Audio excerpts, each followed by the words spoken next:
ತರಗತಿಯಲ್ಲಿ ಓದುತ್ತಿದ್ದೇವೆ. ನೇತ್ರ ಮತ್ತು ಲಕ್ಷ್ಮಿ ಗೆಳತಿಯರು ಜ್ಯಾಮಿತಿ ಉಪಕರಣಗಳ ಬಗ್ಗೆ ಹೇಳುತ್ತೇವೆ.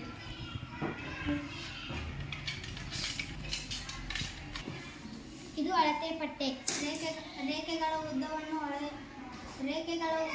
ಅಳೆಯಲು ಹಾಗೂ ರೇಖೆಗಳನ್ನು ಎಳೆಯಲು ಬಳಸುತ್ತಾರೆ. ಇದು ಕೋನ ಮಾಪಕ. ವೃತ್ತಗಳನ್ನು ಇದು ಕೈವಾರ. ವೃತ್ತಗಳನ್ನು ಕಂಸಗಳನ್ನು ಎಳೆಯಲು ಬಳಸುತ್ತಾರೆ. ಇದು ವಿಭಾಜಕ. ರೇಖಾಖಂಡದ ಉದ್ದವನ್ನು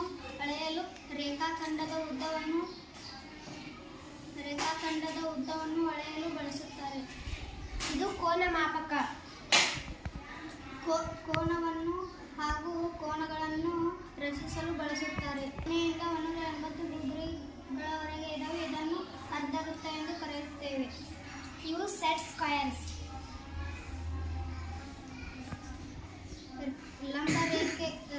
ಲಂಬ ರೇಖೆಗಳನ್ನು ಮತ್ತು ಸಮಾಂತರ ರೇಖೆಗಳನ್ನು ಎಳೆಯಲು ಬಳಸುತ್ತೇವೆ.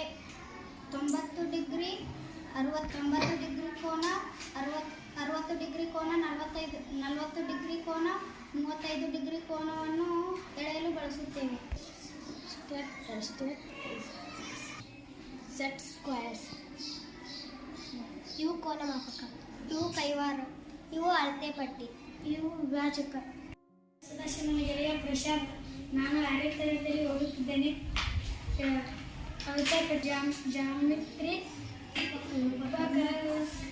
ಉಪಕರಣವನ್ನು ಪೆಟ್ಟಿಗೆಯಲ್ಲಿರುವ ಪರಿಚಯಿಸುತ್ತೇನೆ. ಮಾಡುತ್ತೇನೆ. ಅಳತೆ ಪಟ್ಟೆ. ರೇಖೆಗಳ ಉದ್ದವನ್ನು ಅಳೆಯಲು ಹಾಗೂ ರೇಖೆಗಳನ್ನು ಅಳೆಯಲು ಬಳಸುತ್ತಾರೆ. ಅಳತೆ ಪಟ್ಟೆ. ವಿಭಾಜಕ.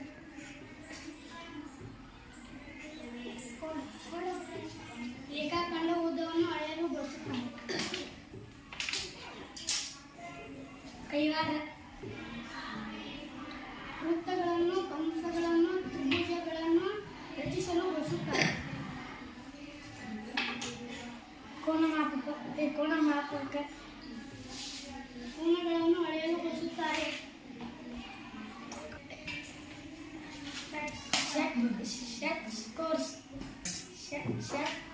ಸ್ಕ್ವೇರ್ಸ್. ಲಂಬಕೋನಗಳನ್ನು ಅಳೆಯಲು ಹಾಗೂ ಎಳೆಯಲು ಬಳಸುತ್ತಾರೆ. ಸಮಾಂತರ ರೇಖೆಗಳನ್ನು ಎಳೆಯಲು ಬಳಸುತ್ತಾರೆ.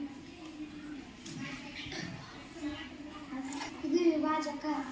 ಇದು ಅಳತೆ ಪಟ್ಟೆ. ಇದು ಸೆಟ್ ಸ್ಕ್ವೇರ್ಸ್.